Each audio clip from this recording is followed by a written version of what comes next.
All right, so we've got this pile of material here for our deep dive today, and Yeah. that's a lot. Yeah, it is. It really struck me just how massive true crime is as a genre.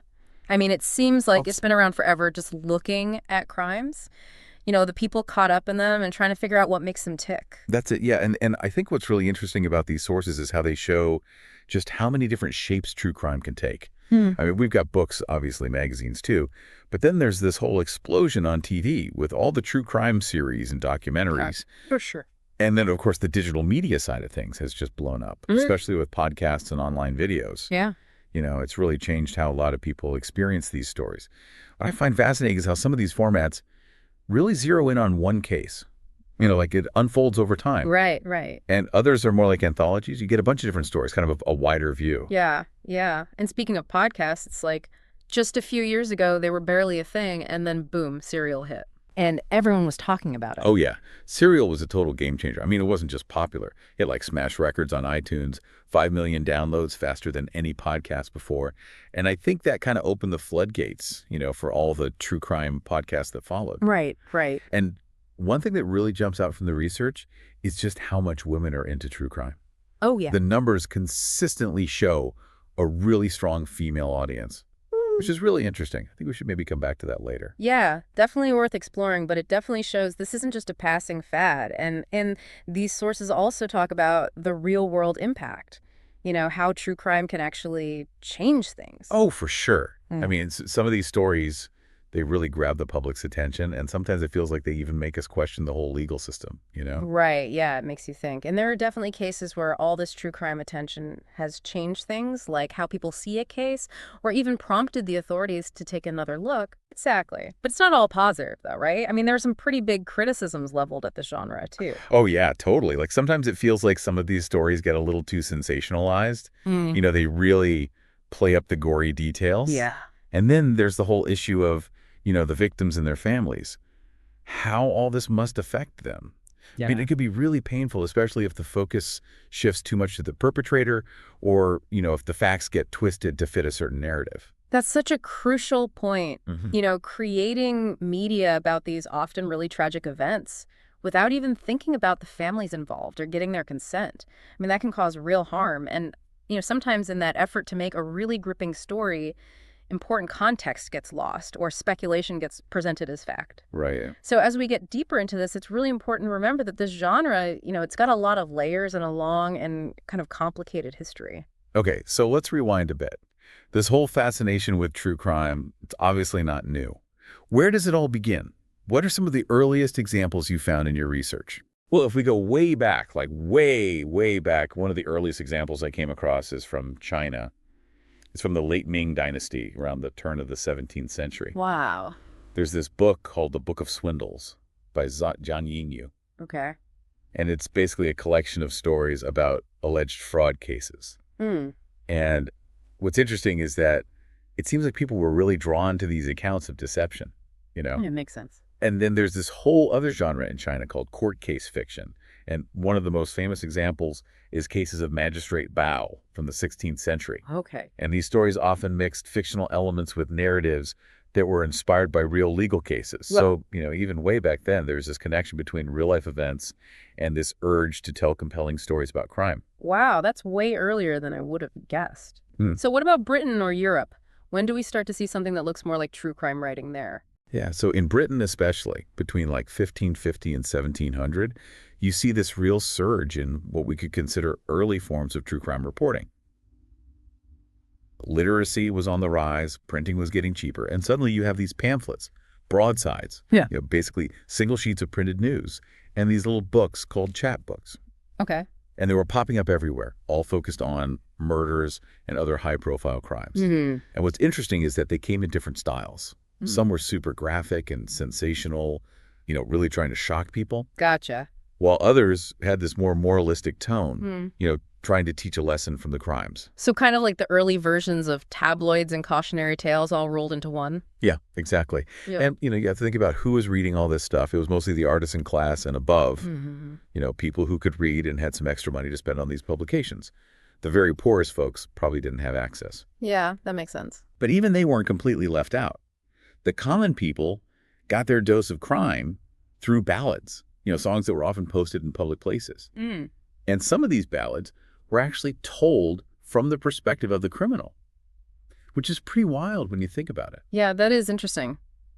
So it seems like even back then, people wanted to get inside the head of the criminal, understand the why, not just the what. Absolutely. Okay, so these kinds of publications, they stuck around for a while, right? Oh, yeah, they did, even as more formal crime journalism started to develop in the 19th century. Okay, so what about in the U.S.? When did we start seeing distinct true crime writing emerge here? Well, one of the early figures in the American scene is Henry Tufts. In 1807, he publishes a narrative of the life of Henry Tufts. Okay. And this is often considered the first really detailed biography of an American criminal. He goes into great detail about his life and his crimes. Interesting. So a deep dive into one individual. Exactly. And then a few decades later, in 1827, you have Thomas de Quincey and his essay on murder, considered as one of the fine arts. Okay. Now, de Quincey takes a very different approach. Instead of just focusing on the crime or the criminal, he looks at how society views and talks about murder. Like a much more analytical take, almost satirical even. So it's like the focus shifts from the event itself to our reaction to it. Exactly. And then over in Scotland, starting in the late 19th century, you have this lawyer named William Roughhead. Okay. And he starts writing essays about all these notorious British murder trials he's witnessed. Wow. He's a really talented storyteller, and his writing really brings these cases to life. His work spans decades, and eventually it's all collected in this book called Classic Crimes. He's actually considered one of the founding figures of the modern true crime genre. So he was kind of laying the groundwork for the kind of detailed, narrative-driven true crime that we're used to today. And who picked up that torch in America? That would be Edmund Pearson, who was actually influenced by de Quincey's more intellectual approach. Oh. He starts publishing true crime books in 1924. The first one is called Studies in Murder. And he keeps writing these books until 1936. Now, what sets Pearson apart from a lot of the more sensational penny press stuff at the time is that he's getting published in more literary magazines like Liberty, The New Yorker, Vanity Fair, Oh, wow. So his writing has this kind of prestige to it. Makes sense. And here's a fun fact. The foreword to a 1964 collection of his stories actually contains one of the first known uses of the term true crime to describe this kind of writing as its own genre. So it's starting to be recognized as a category in its own right? Yeah, and then of course you have In Cold Blood by Truman Capote, which feels like a real turning point. Oh, absolutely. Published in 1965, Capote's nonfiction novel, as he called it, is pretty much universally credited with establishing the modern style of true crime writing.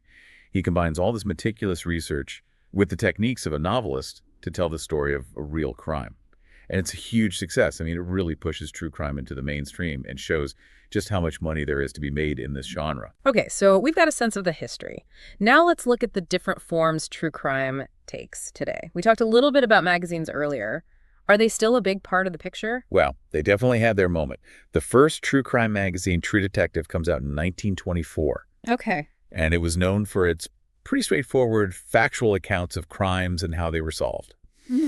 And then in the years before World War II, the genre just explodes. Really? There were something like 200 different true crime magazine titles out there, selling a combined total of about 6 million copies every month. Wow, that's incredible. I know True Detective itself had a circulation of about 2 million at its peak. That's a crazy number. What were the stories and the imagery like in these magazines? Well, the covers often featured these really dramatic, sometimes kind of lurid depictions of women in danger, Yeah. Threatened by some shadowy figure. Yeah. And this imagery gets even more intense in the 1960s as they're competing for attention on the newsstands. Right. But then public interest starts to wane in the 1970s. And by the mid-1990s, most of these magazines are gone. True Detective itself shuts down in 1996. So they were really important early on, but not so much anymore. Yeah, I mean, they played a huge role in shaping the genre, but magazines aren't the force they once were. Okay, what about books? They seem to have held on a bit better. Yeah, they have. What's interesting about true crime books is that they often focus on the really sensational or the strange stuff. And murder is a huge subject, even though it only makes up a small percentage of overall crime. And within that, there's this real obsession with serial killers. About 40% of true crime books are focused on these cases. Wow. And it's a really lucrative subgenre. There was a survey by Publishers Weekly back in 1993 and actually found that books with really graphic and detailed accounts of serial killer crimes tended to be the most commercially successful. Yeah, that makes you think about those ethical questions we talked about before, about sensationalism. Right. And you also see a wide range in terms of the quality and depth of these books.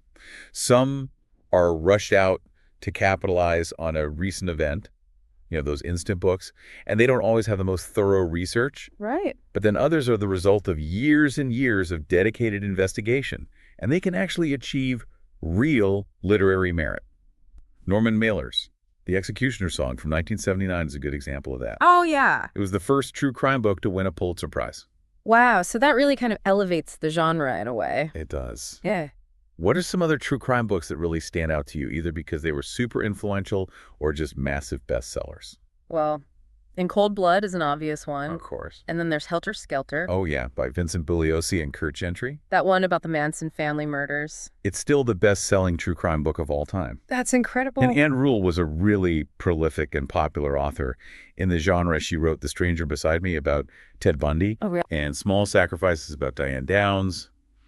And then more recently, there's Michelle McNamara's I'll Be Gone in the Dark. I read that one. It actually played a role in catching the Golden State Killer.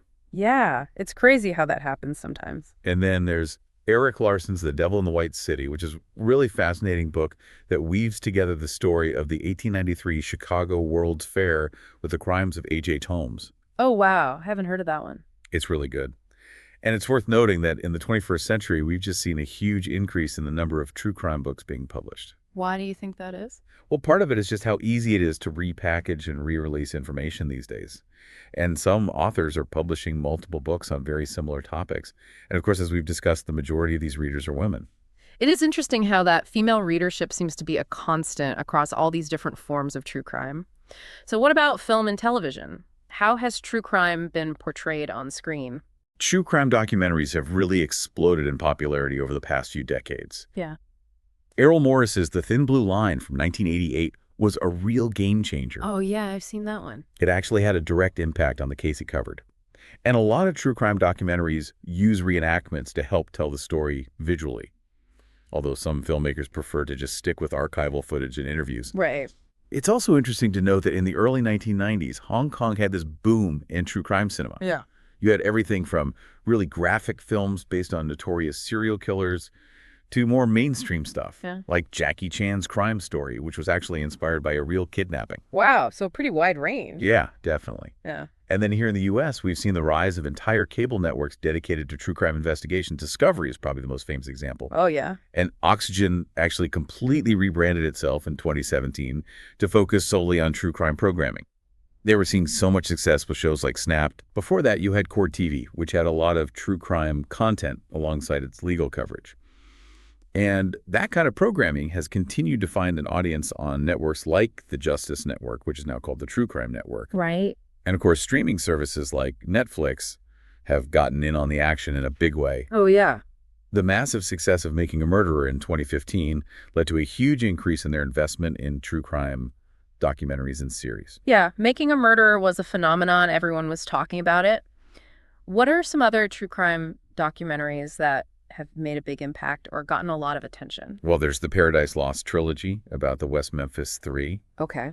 And the Jinx, which had some really crazy real-time developments. Oh, yeah. And then there's the Sons of Sam, A Descent into Darkness, The Keepers, Don't Flake with Cats, Hunting an Internet Killer, Evil Genius. They cover a really wide range of cases and use all sorts of different storytelling techniques. And that brings us to podcasts, which, as we've said, have seen this incredible surge in popularity, especially in the true crime genre. And again, Serial feels like this pivotal moment. Absolutely. When Serial launched in 2014, it became this cultural phenomenon. I mean, it broke podcasting records left and right. It was downloaded over 340 million times by September 2018. Wow. It really showed the power of serialized audio storytelling for true crime and opened the door for so many others. It really did feel like a floodgate opened. What are some of the other notable true crime podcasts that followed? Oh, there are so many. I mean, the success of Serial really paved the way for a ton of popular shows like Criminal, Dirty John, My Favorite Murder, Someone Knows Something, Up and Vanished, just to name a few. Right. And now you can find true crime podcasts on pretty much every platform, Spotify, Apple Music, YouTube, you name it. Yeah. You've got shows like Rotten Mango, Conviction, American Panic, Bed of Lies, Catch and Kill. I mean, it's become a dominant force in the podcasting world. It really has. It's interesting because there's this psychologist, Amanda Vickery, and her research suggests that women are often drawn to true crime stories that offer insights into recognizing danger and staying safe, Oh, that's interesting. which could explain why there's such a strong female audience for true crime, Yeah, you know? that makes a lot of sense. Yeah. And it lines up with the data we have on podcast listenership. It might also explain why Apple Podcasts created a dedicated true crime category in 2019. Mm. Before that, these podcasts were often lumped in with other categories, so creating a dedicated category really shows how important and popular the genre had become. So what do you think it is about the podcast format specifically that makes true crime so compelling? Well, there are a few theories. Mhm. One is that hearing about these often horrific crimes can trigger a fear response in us, and that releases adrenaline. Okay. And the episodic nature of podcasts allows for that kind of buildup in a way that can be really gripping. Another theory is that the serialized format of a lot of true crime podcasts kind of mirrors the way real criminal investigations and legal proceedings unfold. They can drag on for a long time. Yeah. And then there are the storytelling techniques that a lot of successful true crime podcasts use, things like incorporating actual audio from real events, Oh, wow. focusing on the personal stories of victims and their families, using music and sound design to create atmosphere and heighten the emotional impact. Like Serial did so well. Right. Yeah, that immersive quality of audio can be really powerful. What are some of the specific trends we're seeing in the U.S. podcast market for true crime? Well, as we've discussed, the strong female listenership is a huge trend. In 2019, about 73% of the audience for digital true crime podcasts in the U.S.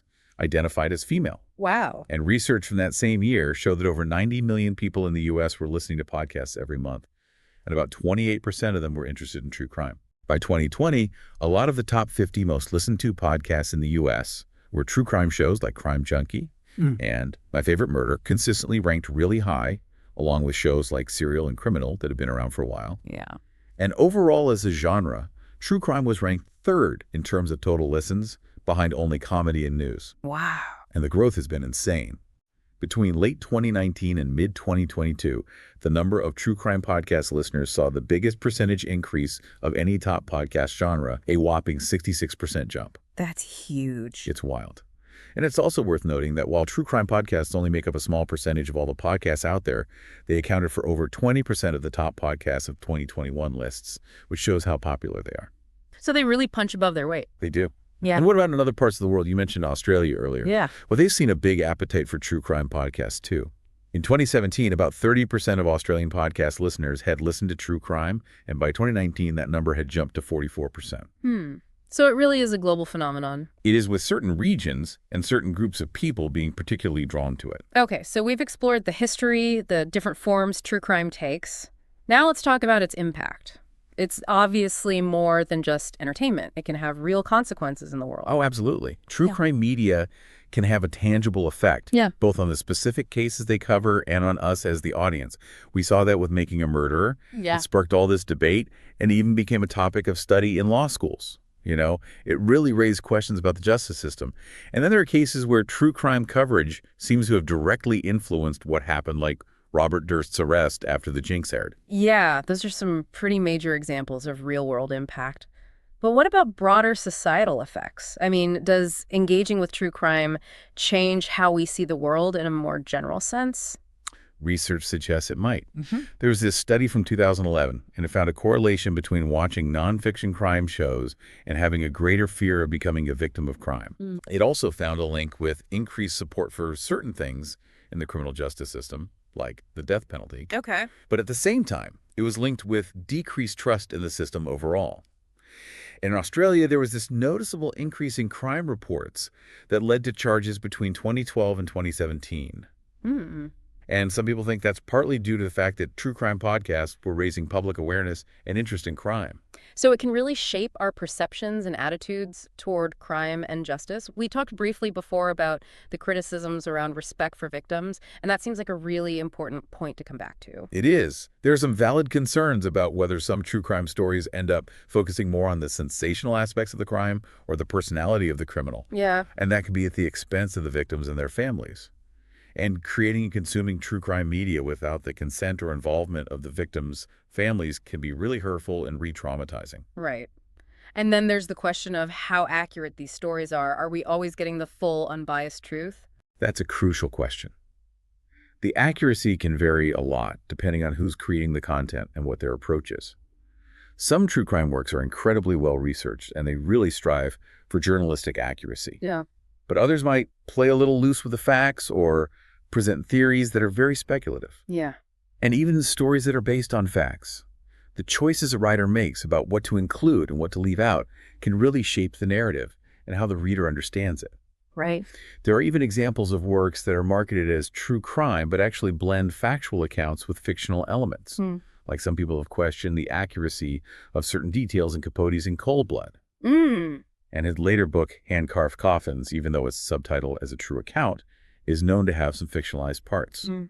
It's really important to approach true crime with a critical eye. It seems like this is such a complex genre with a long history and a huge presence in our media landscape today. I mean, from those early pamphlets to the podcast, boom, true crime has really captured our imagination.